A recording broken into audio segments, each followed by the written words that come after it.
Politics is probably one of the most immoral, unethical, and corrupt industry spaces I have ever worked in. And I've worked in aerospace and defense. I've worked in finance for 20 some years.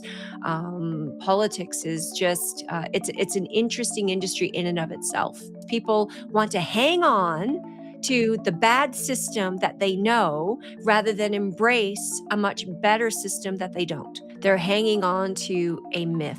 They're hanging on to a romanticized idea of what Canada was. And I don't know if we were ever that, but we were certainly more of that than we are today. But the Canada that people have built up in their mind is not reality. It is not the Canada that exists in this present moment. And as a matter of fact, it is moving so far away from even that romanticized vision of what people remember or want to believe Canada is, that you can't even compare the two. And it's funny because people say to me that Canada is broken. Canada sadly is not broken. Canada is operating exactly as it is designed to do. This is why we are where we are. We haven't stood behind what we ourselves believe, and defended what we value. And if you don't defend freedom, you will end up with no freedom. Do you want to be responsible for your own life? Do you want to be the one to make the decisions, or do you want the government to do it for you? The whole point of a free society is to be able to have the conversation. How do you find the best solution without debating it? Anybody who believes in a free society is going to understand that and begin to question, are we truly living in a free society when all people want to have is a citizen-led initiative, a referendum?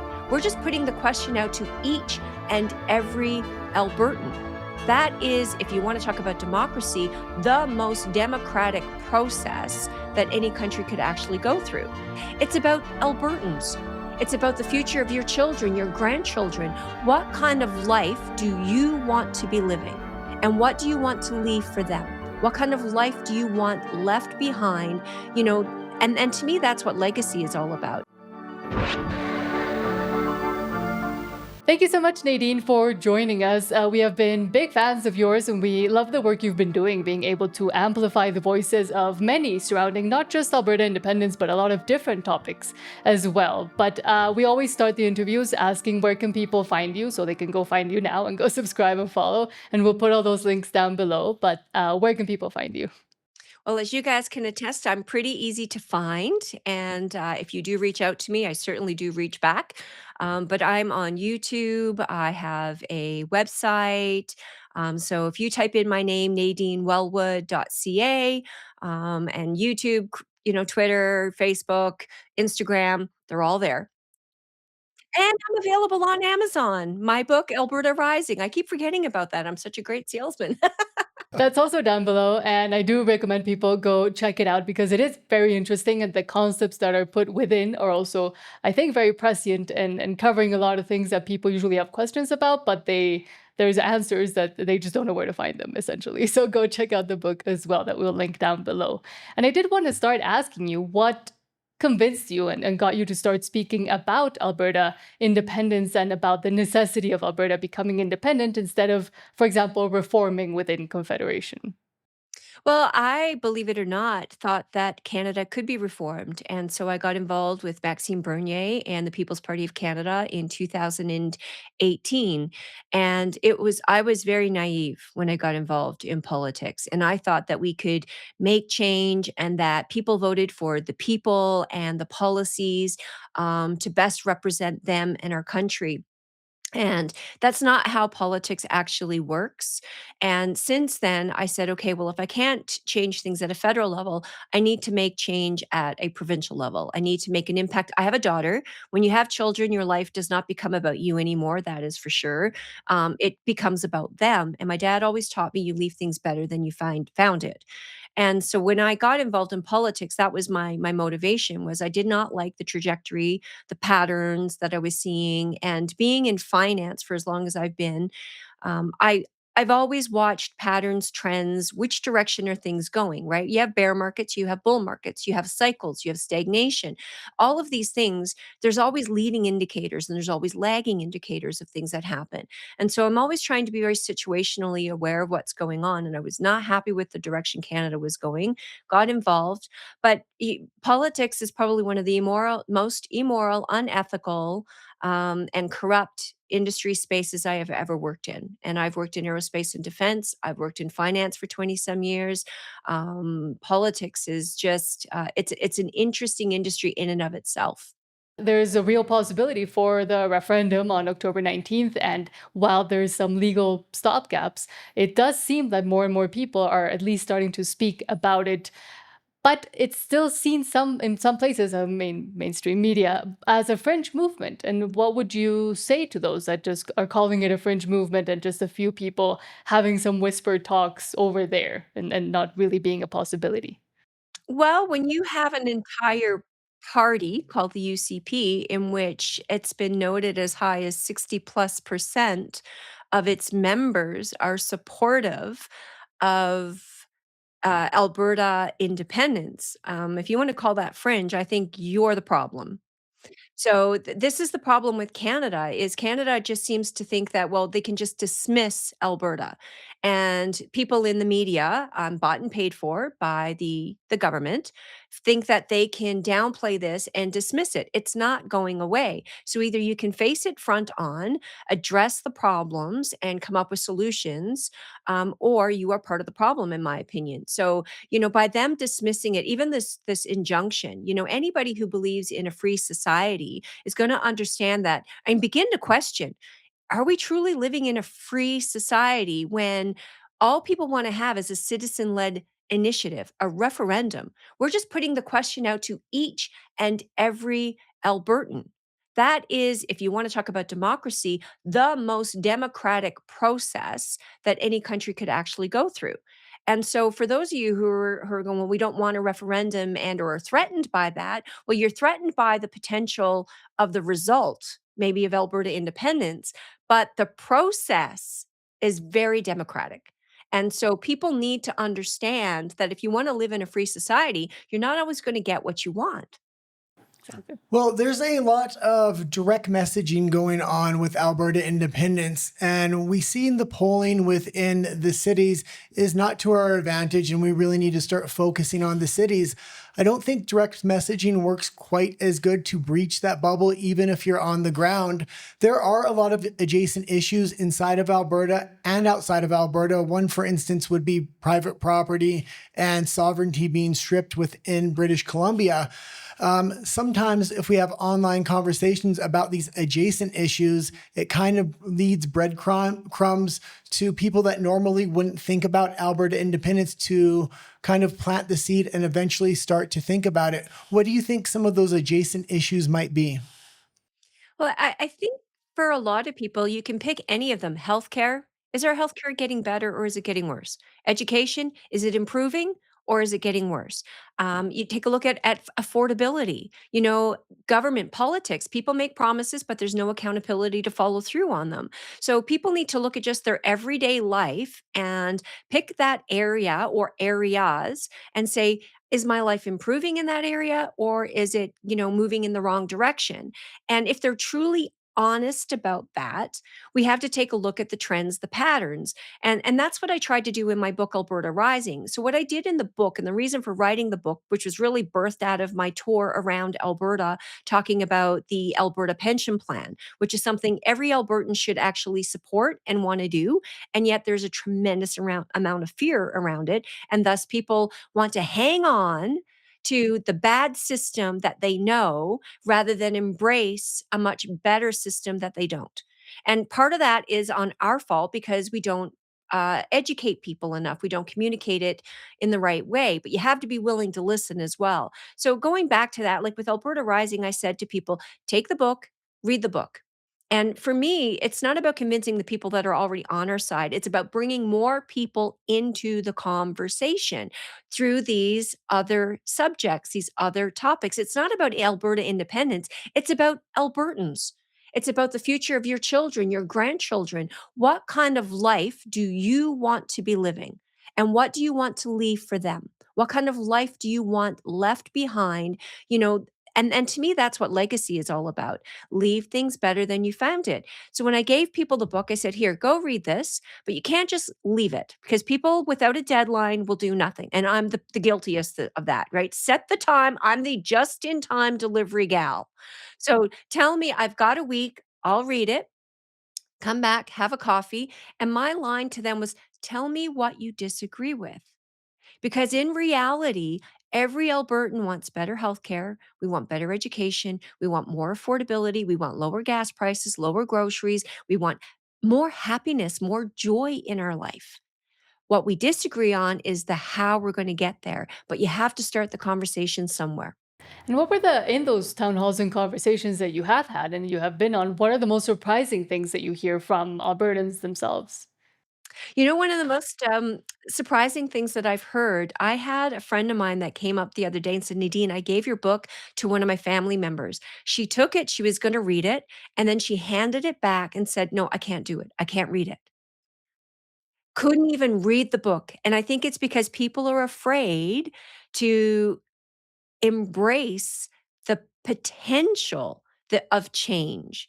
So, again, it's that people wanna hang on to what they know, um, and that's a mindset for me. It's kind of like an entrepreneurial mindset is what we're going through. Like Albertans tend to be more gritty, getting our hands dirty, more entrepreneurial spirit. I say, more aligned almost with our southern neighbors, in the United States rather than the East.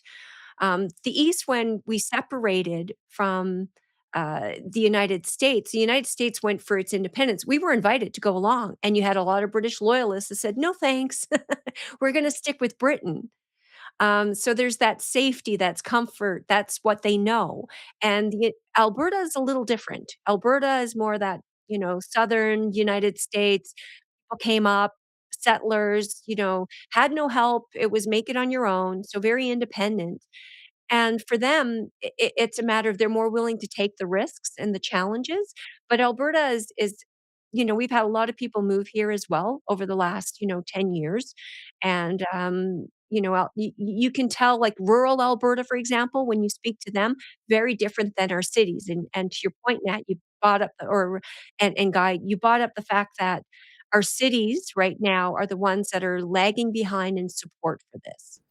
Well, yeah, it's very interesting that you say a lot of people have moved to Alberta, and we talk a lot about it because I look at national statistics in Canada, and every single year, hundreds of thousands of people yearly are fleeing for the United States, Mexico, and other places. We're an example of that.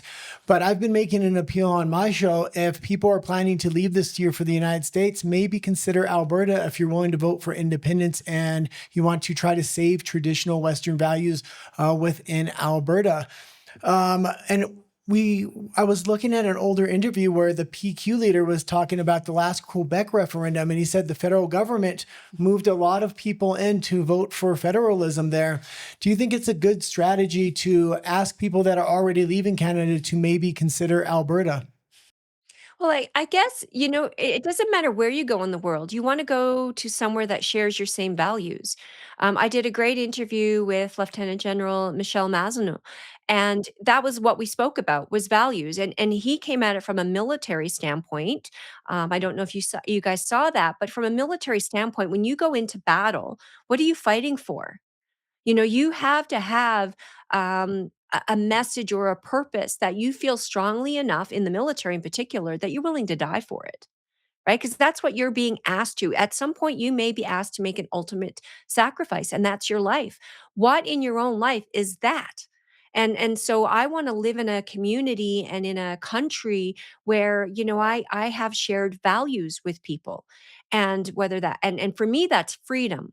I think people need to be able to pursue their own happiness, to pursue their own joy, to pursue their own purpose, and to do that without being forced to do something different. So, whether it's, taxation, whether it's, education today, we have a very monopolistic system of everything. You're being told what to do. No one's asking you, you're being told. And so I have a real problem with that. So I'm pushing back saying, On the education system, for example, why is it that we have only one system? Healthcare, why is it we only have one system? There's other places in the world that do it very different with much better outcomes. But Canadians are not being exposed to those other ideas. And then when they are being exposed to them, no one's actually sharing the honest results of those outcomes. So I think people have got to just dig their heels in a little bit more, do a little more research, and go, there are better ways of doing it. We don't need to recreate the wheel, right? There's lots of options already out there to choose from. Exactly. And me coming from Mexico, funnily enough, you mentioned healthcare and education. And here we have very different systems. And I was shocked when I got to Canada now about 15 years ago, but I lived there for 13 years, how, in a way, inefficient, but at the same time, how proud Canadians were of a very inefficient system. Not that we here in Mexico have the best one, but it shocked me. I couldn't pay for a private doctor if I had the means, and that there were still gigantic wait lists for healthcare. That seemed insane to me. Or to see a specialist here, if you have the means, you can just go see a specialist, or you can get on a specific list that's way shorter to go see a specialist. So that always seemed very backwards to me. And when I would speak to Canadians about it, they wouldn't really want to understand that message. And on that point, we have been getting some comments, and I do see it online as well. A lot of talk about, well, but what my grandfathers, for example, speaking of military, my grandfather didn't fight world wars to separate from Canada, and we are, as Albertans, are Canadians. But I do see that the Canada that they continue to mention and try to protect doesn't exist anymore. So how can we get that message across to the people that are still thinking they live somewhere that they don't? And when you just brought up the exact point that people need to understand, they're hanging on to a myth. They're hanging on to a romanticized idea of what Canada was. And I don't know if we were ever that, but we were certainly more of that than we are today. But the Canada that people have built up in their mind is not reality. It is not the Canada that exists in this present moment. And as a matter of fact, it is moving so far away from even that romanticized vision of what people remember or want to believe Canada is, that you can't even compare the two. And it's funny because people say to me that Canada is broken. Canada, sadly, is not broken. Canada is operating exactly as it is designed to do. And right now, it is hollowing out the middle class. We are going back to the rich and the poor. And people on the left go, oh, that's because of all the conservatism. Absolutely not. And going, you've seen the great divide, I call it, in the last 10 years since Trudeau got elected. So the more collective we come, the more equal we become. It's equal to the bottom. It's a race to the bottom. Instead of lifting people up, knowing that not everybody is going to reach the very, very top, but people will stop at different levels along the way. What we have is a race to the bottom right now. And it's dragging everything and everyone down. Canada is one of the worst performing countries, and yet we are one of the wealthiest nations in the world when it comes to natural resources. I work with money. What is money? Money is nothing but a tool. It's a tool to be used to build the prosperity of the people. And we have all wealth is in the natural resources, it's in the education, it's in the talent, it's in the people, it's in the land. And people have forgotten that. And if you don't do anything with it, then it remains in the ground. It's untapped potential. And that's what Canada has done. We have set up policies that said, sorry, we're very, very wealthy in natural gas and in oil and in mining and minerals. And they're saying, yeah, don't touch any of that. You know, the way out of this is there's only one of two ways out of Canada's problems. I mean, politics aside, we have all the tools we need. You either need to decrease the spending, right? Or alternatively, which is how we came out of the majority of the wars, we increase productivity. And what you have right now in government is a decrease in productivity and policies that are actually destroying productivity. Exactly. And we still see some people on the fence really focusing on things of within an independent Alberta. How would currency work? How would trade restrictions and barriers or trade within Canada work? Or how would the borders and international recognition work? So what how do we address those concerns? What do we tell them? Well, you know what's really interesting is like how many countries have actually split up and become their own countries in the last, 10, 15, 20, 30 years. I mean, we had a country called the Soviet Union. And now it's not the Soviet Union anymore, right? It is a series of a lot of different countries. They've all done it. Now, I figure if they can do it, us here in the West, we can probably figure it out. Currencies, borders, all these things. I think those are people looking for excuses. And, when I look at the quality of the objections, I'm actually encouraged because I'm like, that's the best you can come up with. Oh, you're landlocked. There's many very wealthy landlocked countries in the world, right? There are ways around that. There are many countries who, have become separate from their own, larger country to become their own country, and they're doing just fine. And, currency, the United States, I would recommend, or Alberta, if it were to separate, I would recommend a US currency. And the only reason I would say that is because we trade with our southern border far more than we do even within Canada, right? So we do the majority of our trade with the United States, and it's oil and gas, which is the US dollar. So I'm sure that it wouldn't be a very big challenge or a very big leap of faith to adopt a US dollar. And I'm sure they would welcome that. So, things like that, I don't sit back and I don't concern myself too much about it because that's just a process and you just got to walk through the process. And you've also highlighted and spoken a lot about Alberta's disproportionate contributions to both federal programs, but also the whole mess with equalization. So, how would that change? And what's the best way to explain it within an independent Alberta? So equalization was intended for some of the have provinces to give to the have not provinces to kind of balance out so that everybody had sort of an equal standard of health, an equal standard of education. And what's happened is and it was one thing when Albertans were allowed to be productive and to produce their natural resources and had the wealth to give.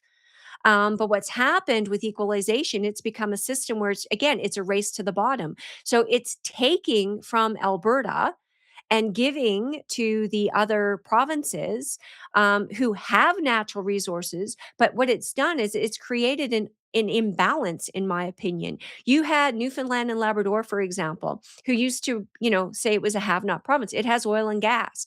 It's now become part of the have provinces and is contributing to equalization. But Alberta contributes almost 30 to $50 billion every year in excess to other provinces. That's a lot of money. And we're running a deficit. And the federal government has said, sorry, no more pipelines, no more infrastructure. You can't do this, you can't do that. And it's like, so where do you expect us to get the money? So now we're running deficits to fund the rest of Canada. I'll put it to you in this way from the Canada Pension Plan perspective. People say, oh, it's equal, it's fine, it's fair because it's done on an individual basis. Okay, let's look at it from a provincial basis. Alberta contributes about $3 billion more to the Canada Pension Plan than any other province. So, where does that $3 billion go? It goes to fund retirees in other provinces.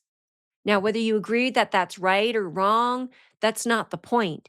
The point is, it is just about the same on every level. So, the Canada Pension Plan, Alberta is providing even an additional equalization payment to the tune of $3 to $5 billion a year and through the Canada Pension Plan, in addition to the actual equalization payment that it's making. And with the CPP, we do see a lot of people voicing their concerns around the Canadian pension plan. And even just when talking about switching to an Alberta pension plan, much less Alberta independence. So I don't see the Canadian pension plan as the best method, even right now. And as you mentioned, it is disproportionate. But what are other ways to convince people or to make them see the realities of the Canadian pension plan itself?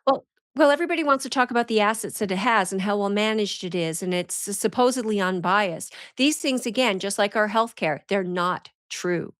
So when I went around the province and I shared with people what the Canada Pension Plan is, it's a Ponzi scheme.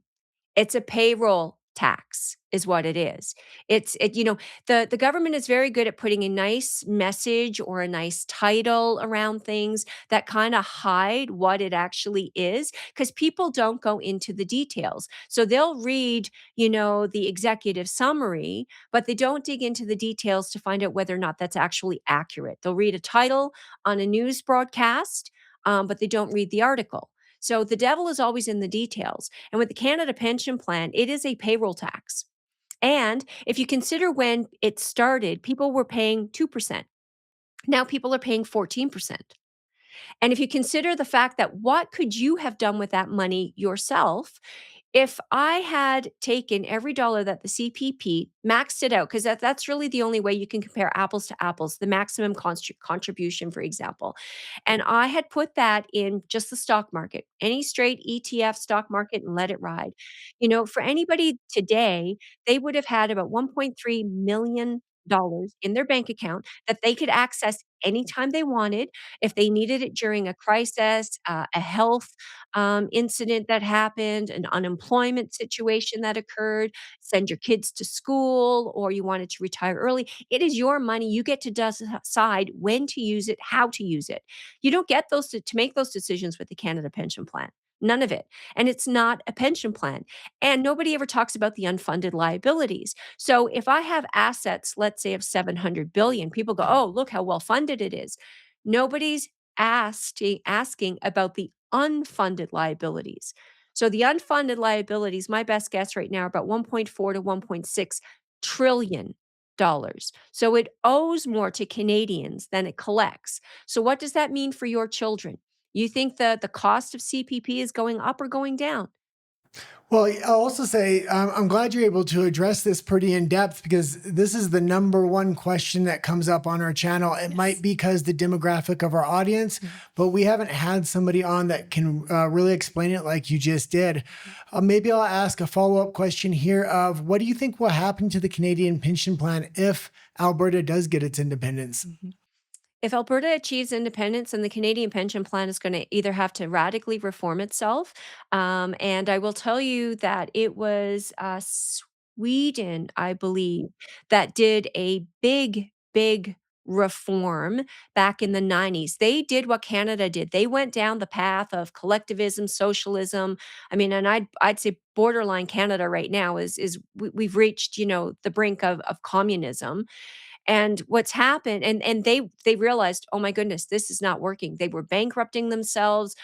Services were failing. Infrastructure was falling apart, and they did a complete reform. So Canada will be that's the interesting part. It will have to come to face its own demons. The problems that it's created, it will have to now resolve. They can't fall back on Alberta, "We're just gonna take more money from you."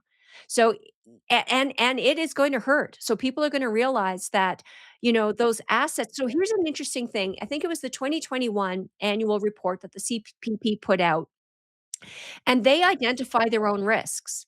The biggest risk to the Canada Pension Plan were immigration. They need to bring more people in order to fund a system that's failing, right?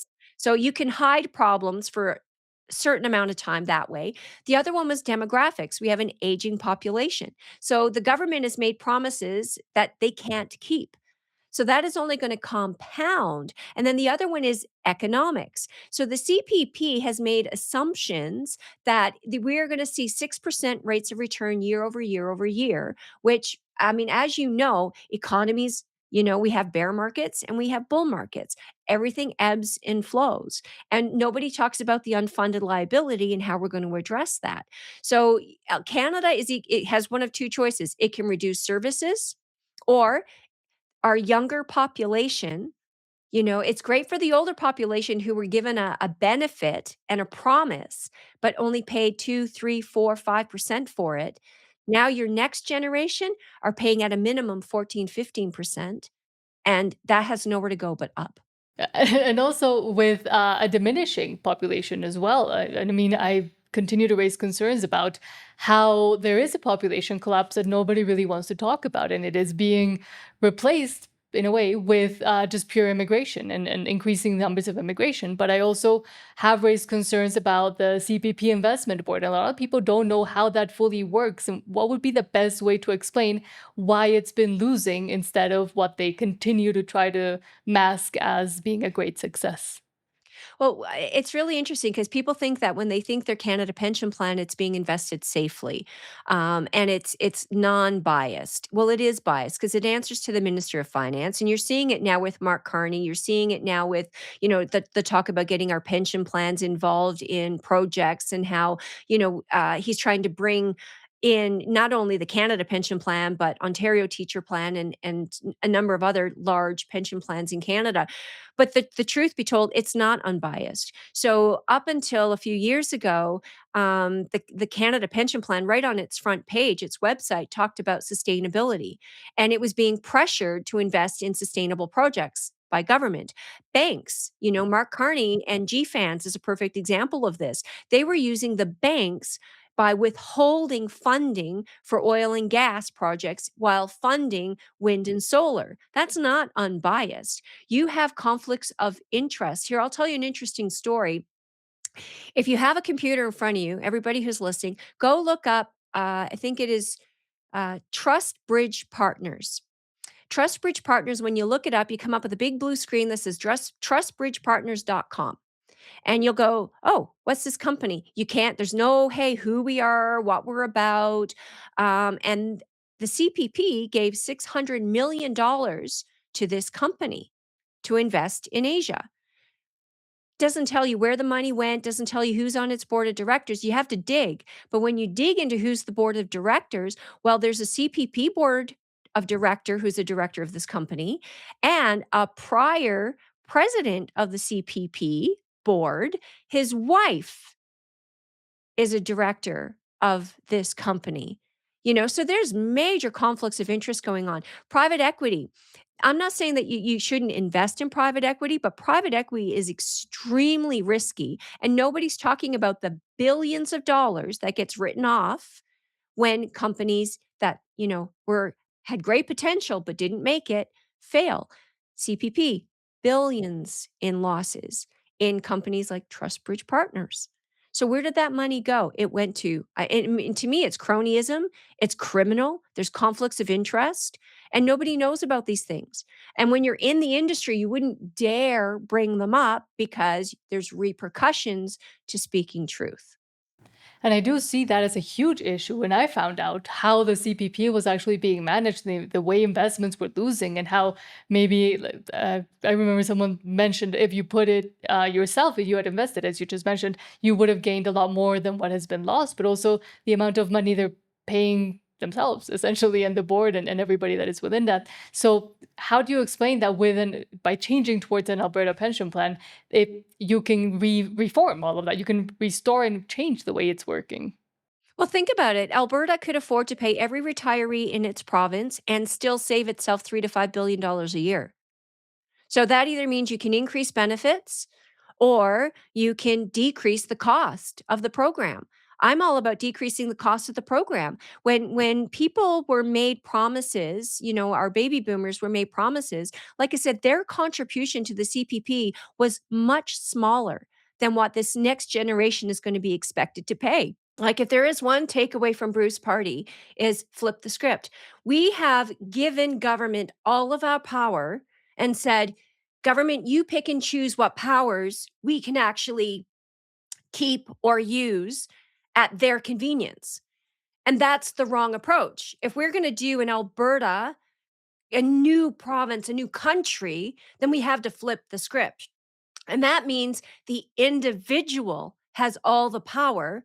And then we only grant the government certain rights and privileges.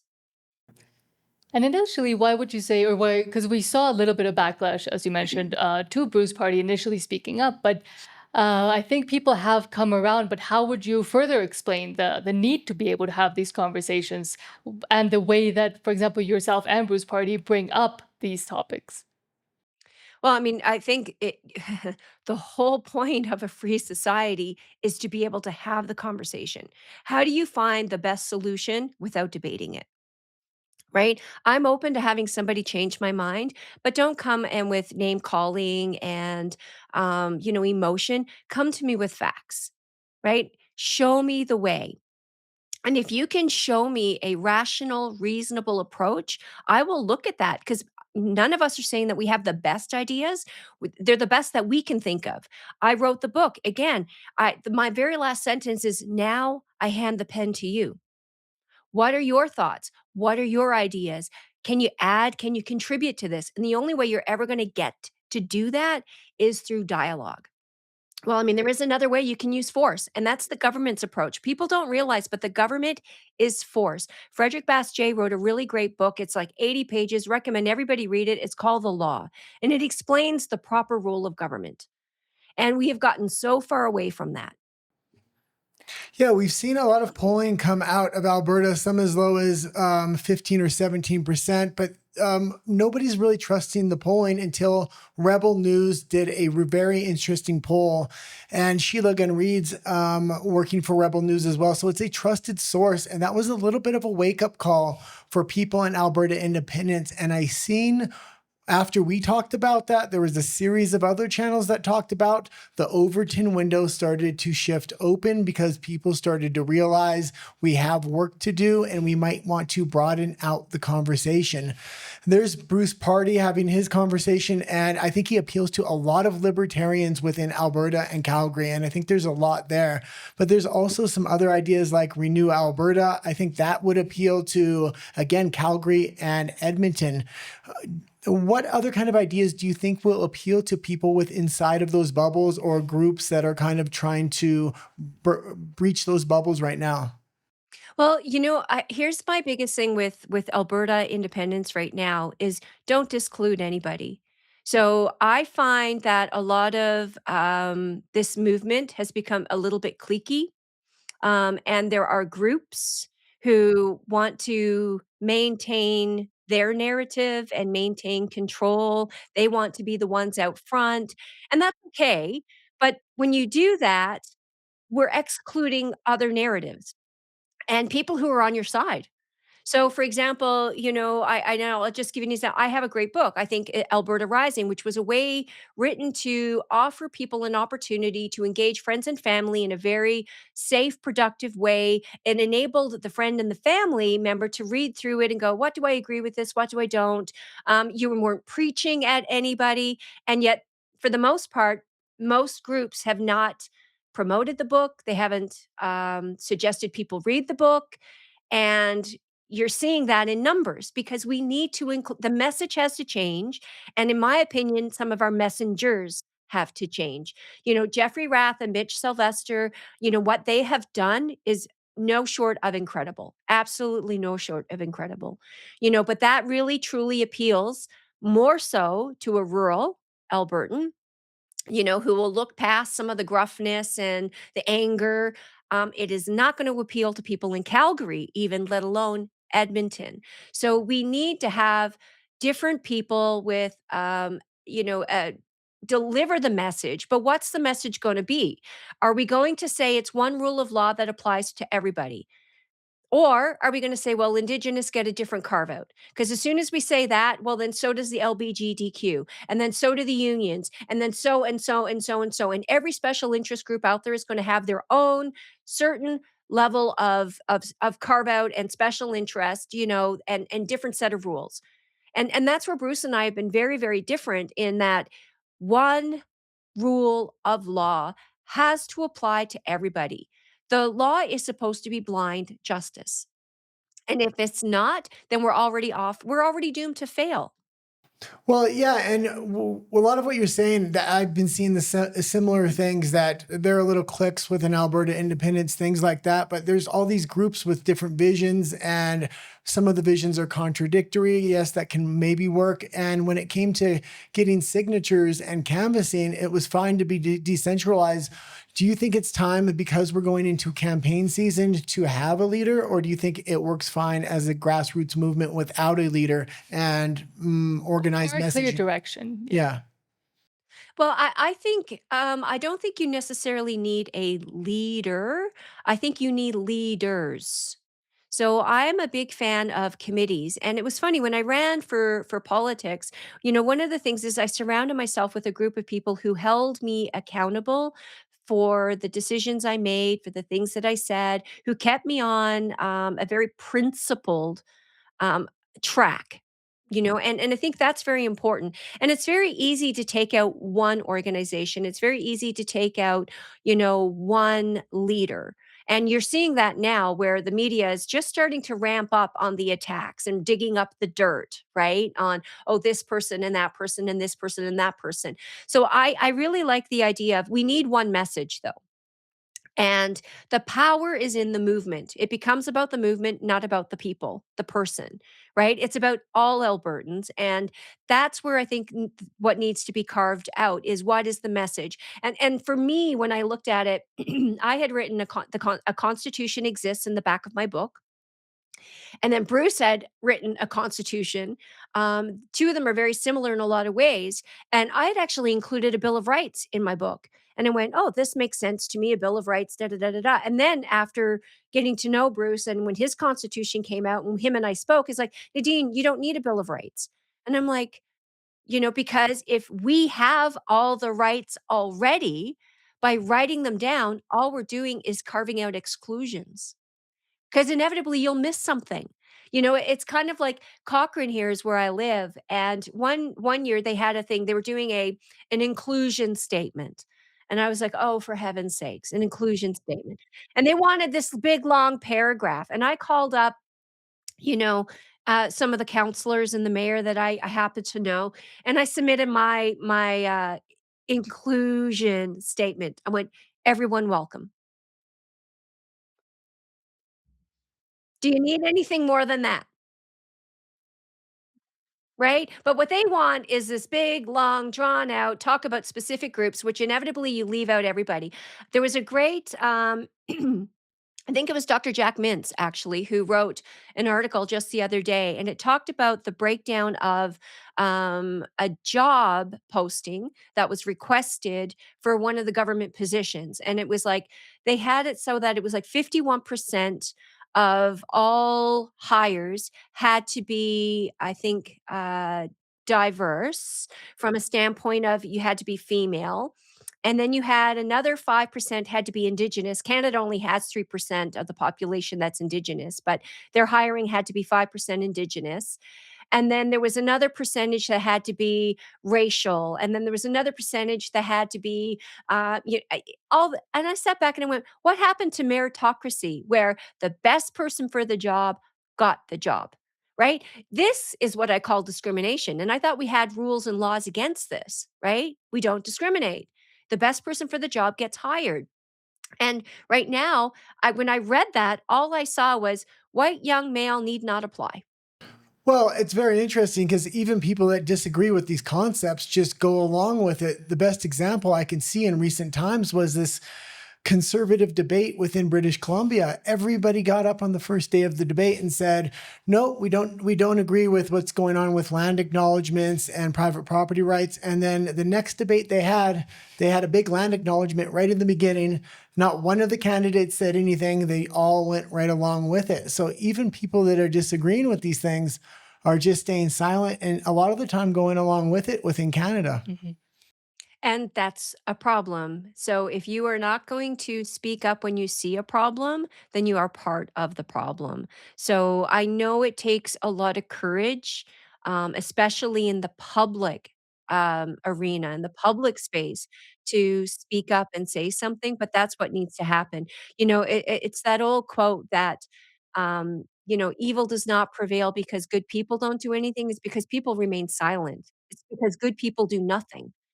Right? And we've allowed this because Canadians are very polite, we don't like conflict, everyone wants to get along, sing kumbaya. That's not reality. This is why we are where we are. We haven't stood behind what we ourselves believe, and defended what we value. And if you don't defend freedom, you will end up with no freedom. And the government is very smart. They chip away one small piece at a time. I mean, think about it. We never used to have an income tax. Oh, it was just a temporary tax. That's it to pay for the war. That's it.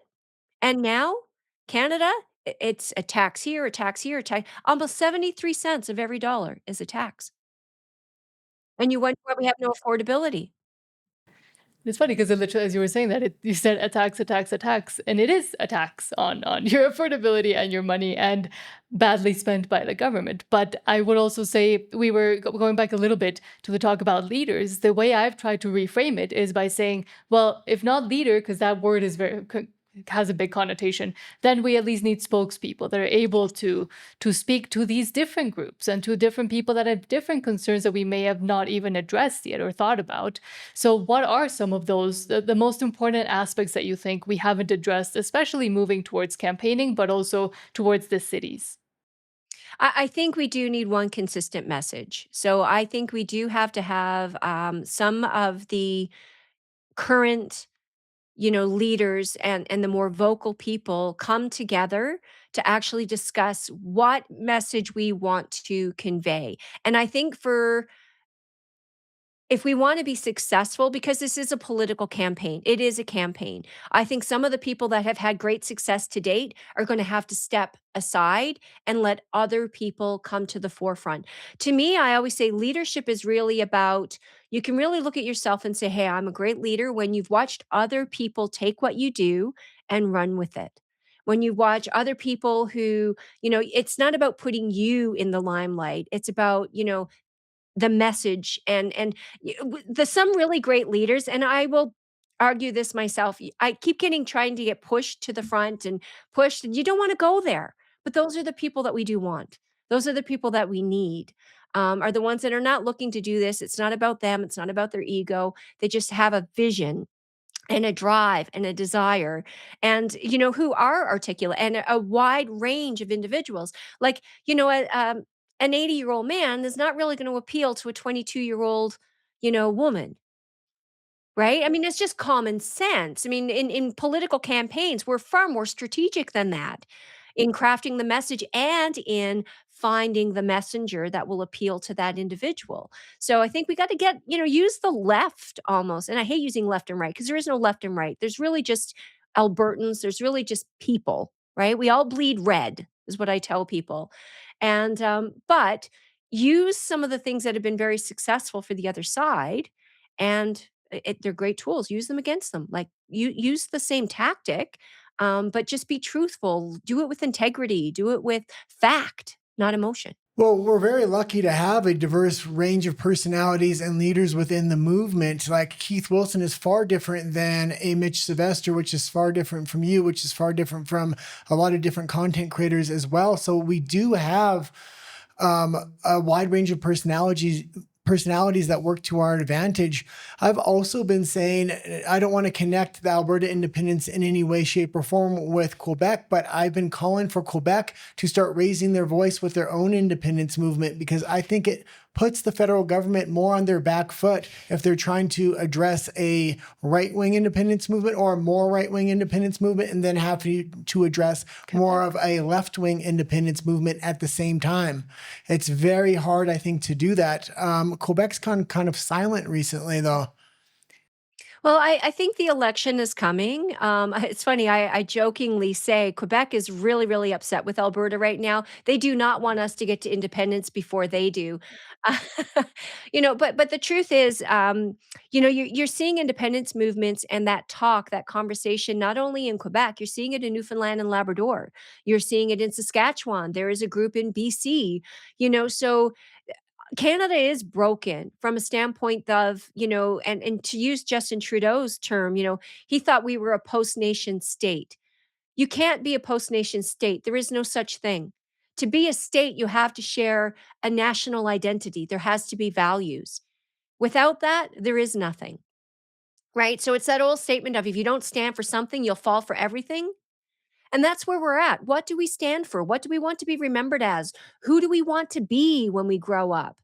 But with responsibility, you have to take responsibility as well because with freedom comes responsibility and you can't have one without the other. So you can't always go running back to the government saying, well, the government should do something about that. Well, the government's happy to do something about that, but it means you have to give something up. right? So we have to kind of re-educate people to understand that you're enough. You, Nat, you guy, you're enough. You're the best person to make the decisions for your life, for your children, right? Not the government. We have to get away from demanding, that one person is that gets hurt is too much. Of course we want everybody to be safe, but that's not life. You can't live in a bubble, cocoon yourself off, and it- who wants to live that way? When do you feel the most alive? Is usually when you've exposed yourself to the most risk, when there was something truly like threatening to you. I've been charged by a grizzly bear. When all that experience was over, I knew I was alive.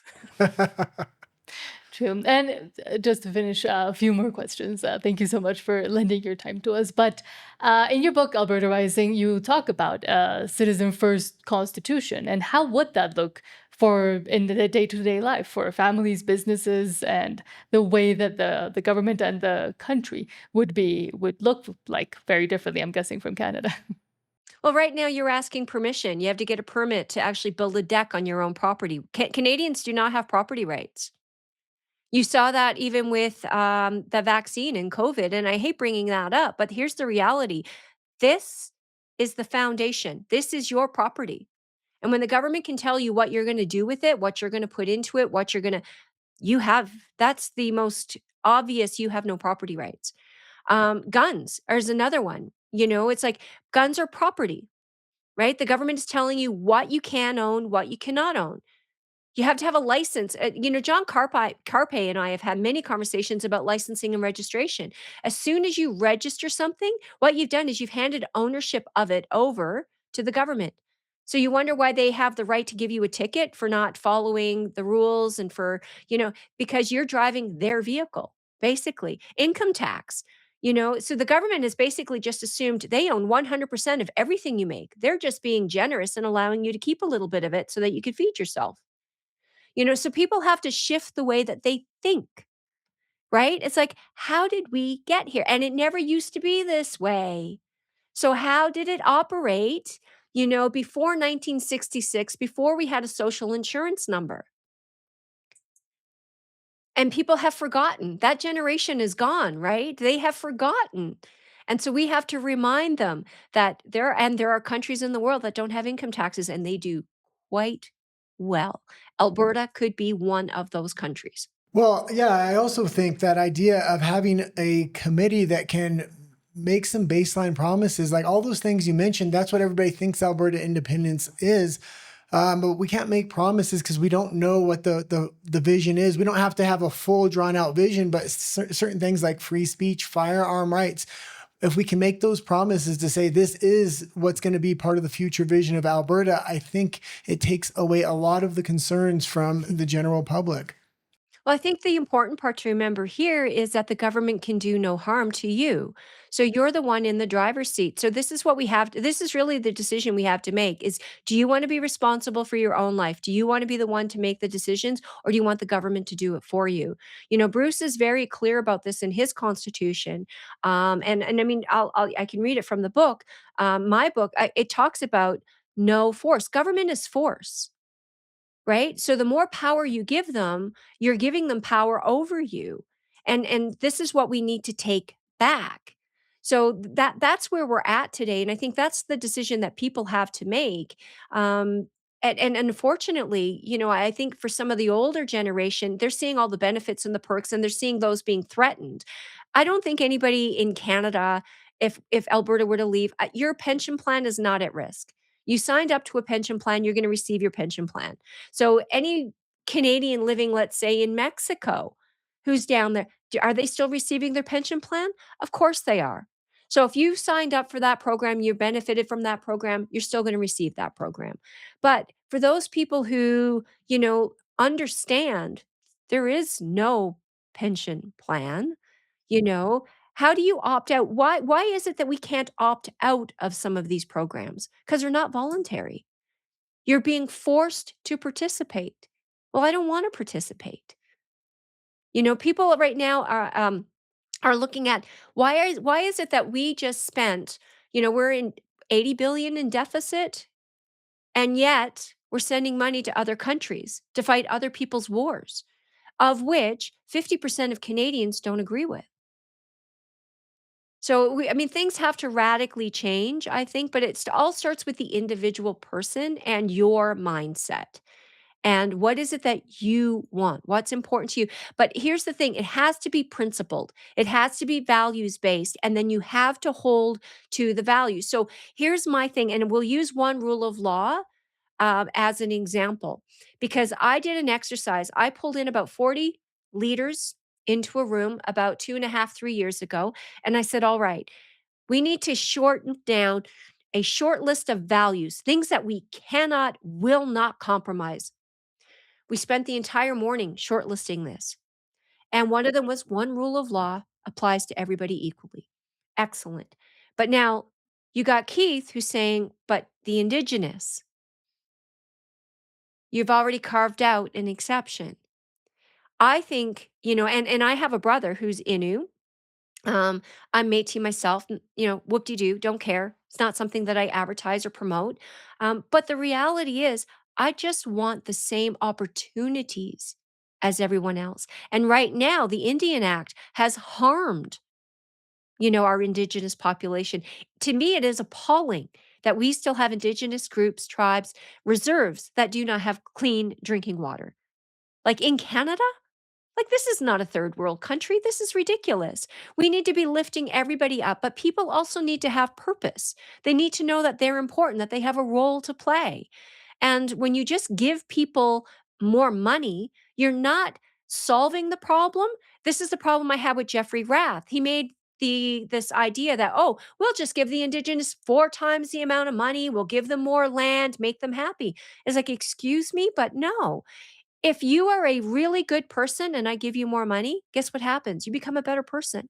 If you are a really bad person, then guess what happens? You become a worse person. So money is not the solution. Our healthcare is a perfect example of that. We keep giving healthcare more and more and more and more money. Problem's not getting any better. It's getting worse because that's not the problem. The problem is the administration. And by giving it more money, we're just compounding the problem. So we need to start taking a look at the heart of the issues. And that comes down to principles. If we want to act with integrity, then that means we have to have the hard conversation. Then we have to be honest with ourselves when we look to break or compromise our principles. So if the principle is going to be one rule of law that applies to everybody equally, then it has to be one rule of law that applies to everybody equally. No carve outs, no special interests. And how do we get to that point where we can essentially convince everybody that that is the most common sense way to go as we talk about these subjects? And I don't know if you can convince anybody of anything, let's be honest, which is why I wrote a book. Because what I thought I'd do is plant some seeds. Right? Plant the seed and then water it a little bit here, water it a little bit there, throw a bit of fertilizer on it once in a while. And some of them will take and some of them won't. But we just have to make the message reasonable and rational enough. We have to make the messengers reasonable and rational enough to appeal to a large enough group of people to see the opportunity, to see the vision, to see what an amazing future that lies ahead. I mean, because in order to cut the tie to the past, I mean, you want to be moving towards something. But I'll tell you, fear is a far greater motivator than reward. True. And thank you so much for your time and for speaking with us. And I feel like we barely scratched the surface because you have a wealth of knowledge on all of this. But we always end our interviews by asking our guests one last question, which is, what does freedom mean to you? Freedom means to me the ability to live my life that will maximize the value not only to me, but to society. It's about me knowing who I am and employing all my skills that, in my opinion, are truly gifts from God. Many of the things that I have acquired over my life. And I'm not talking about materialistic things. I'm talking about, everything from where you were born, the experiences that you were blessed to have, your innate ability to either articulate an idea and skill sets, communication, or analytics and analyze a trend, all of those things. I want to be able to use those to the absolute fullest potential of who I am. And right now, I'm constrained because I have a government and or another person telling me what to do, when to do, how to do, taking, if I have, let's take a dollar. If I have a dollar and somebody steals 73 cents of that, I'm only left with 27 cents to use. I want to be able to use all 100%. I want to be able to maximize that dollar to the absolute best that I can. And so to me, that's really what freedom is. Thank you so much. And also, please do go check out her links and subscribe her, but specifically the book Alberta Rising. I think it is very important. And for a lot of the questions that people have, I think they might just have to read the book and it's there. And that's the thing, having to go, it's down below in the link, linked down below as well. And then the pen is yours, right? Write your part, get involved and participate, contribute.